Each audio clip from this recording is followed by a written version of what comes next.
Olá, queridos alunos. Vamos a um conteúdo importante que cai muito nos vestibulares e no Enem, que é razões, são razões.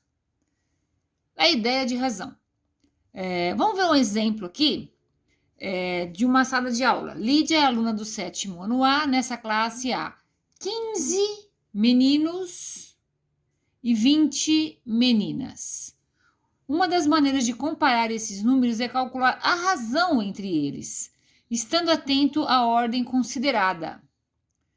Então, por exemplo, aqui, se a gente considerar a razão entre o número de meninos e o número de meninas, nessa ordem é número de meninos, que é 15, em relação ao número de meninas. 15 dividido por 20, tá? Então, é 15 dividido por 20, que a gente pode escrever como uma fração.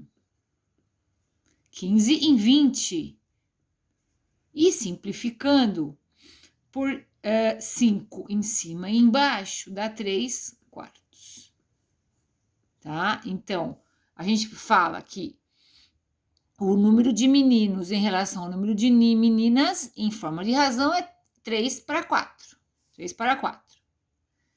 Veja o significado da razão entre 15 e 20, que é 3 quartos, expresso de várias formas. Olha como eu posso falar sobre essa conclusão. A razão entre o número de meninos e o número de meninas nessa sala é de 3 para 4, 3 quartos.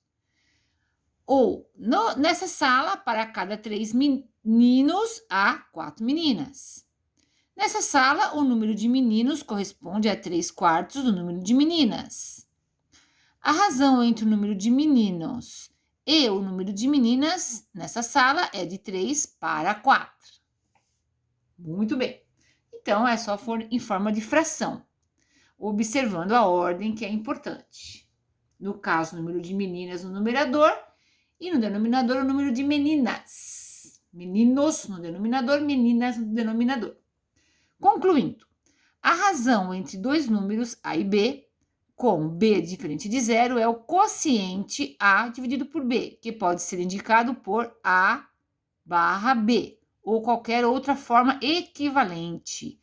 Então, aqui, formas equivalentes. A sobre B é um número racional.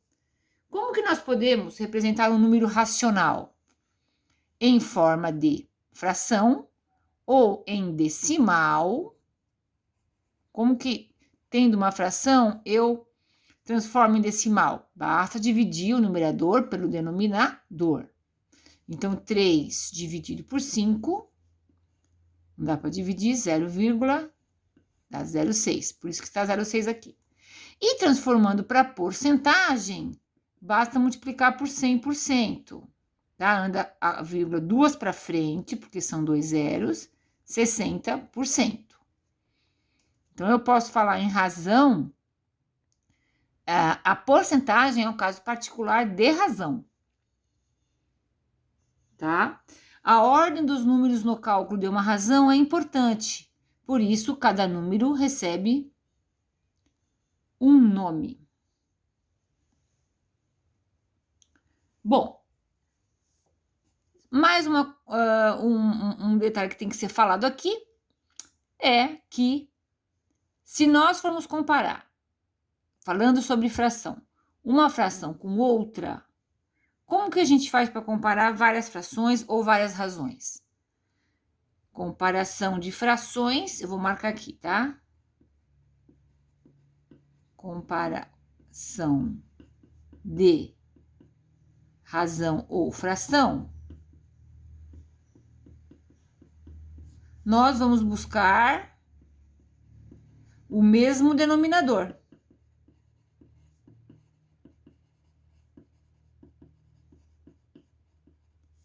Por exemplo, 3 quintos e 4 terços.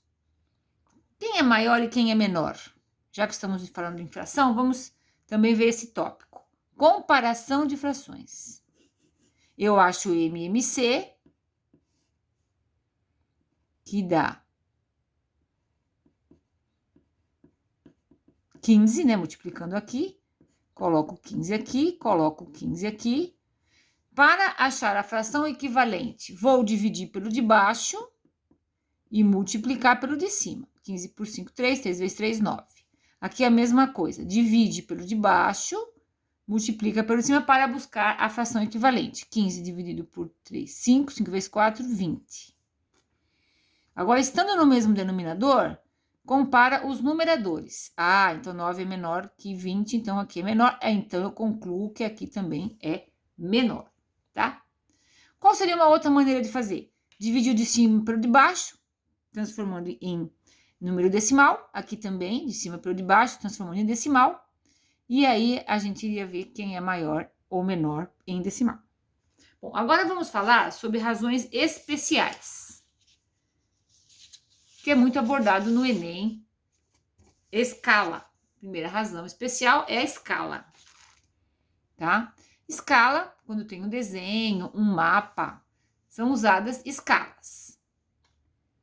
Escala é usada principalmente na elaboração de mapas, plantas e maquetes.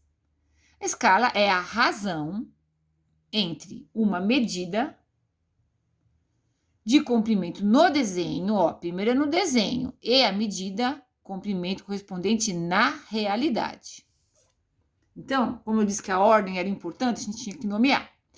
Escala é a distância no desenho sobre a distância real, né? Geralmente a gente coloca 1 para algum número, né? Que nem aqui, nesse exemplo, ó. 1, não dá para enxergar muito, né? 1 em 48 milhões e 500 mil centímetros. O que significa? O que significa 1 para 48 milhões e 500 mil centímetros?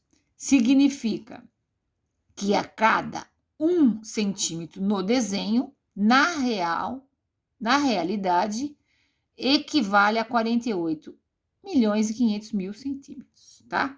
Então, é só você lembrar o seguinte, para lembrar que primeiro é a distância do desenho, depois embaixo no real. As escalas sempre colocam 1 para um número maior. Então, o 1, que é menor, sempre é no desenho.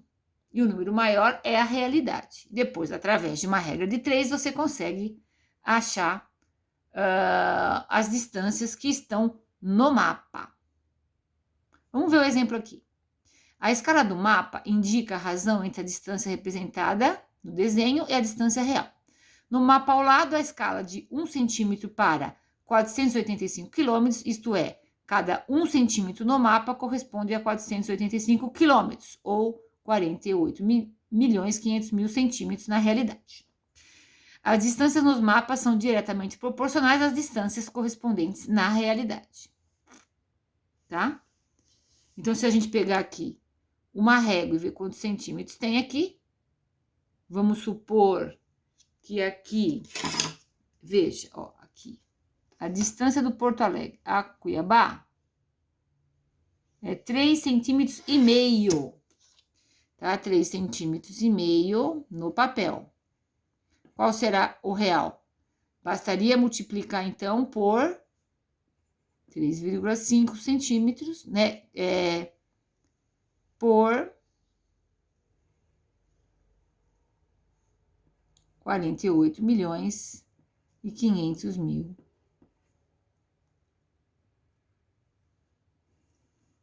Para obter a distância real. E o que desce em centímetros, a gente depois pode transformar em quilômetro. Muito bem. Vamos a mais uma razão especial, que é a velocidade média. Velocidade média é um conteúdo da física, mas também entra aqui como um conteúdo de matemática no Enem, sempre cai. Velocidade média é a razão entre distância percorrida e tempo gasto. Gente, é fácil de lembrar, sabe por quê? A velocidade é medida em quilômetro por hora ou metro por segundo. Na estrada, a gente né? No carro, a gente mede em quilômetro por hora. Quilômetro não é uma unidade de distância? E hora não é uma unidade de tempo? Então, é fácil de lembrar. Através da unidade, a gente lembra da fórmula. Velocidade é a distância. Isso eu queria atentar. Na hora dos exercícios, vou explicar várias razões, várias fórmulas que aparecem. Às vezes a gente não sabe decor.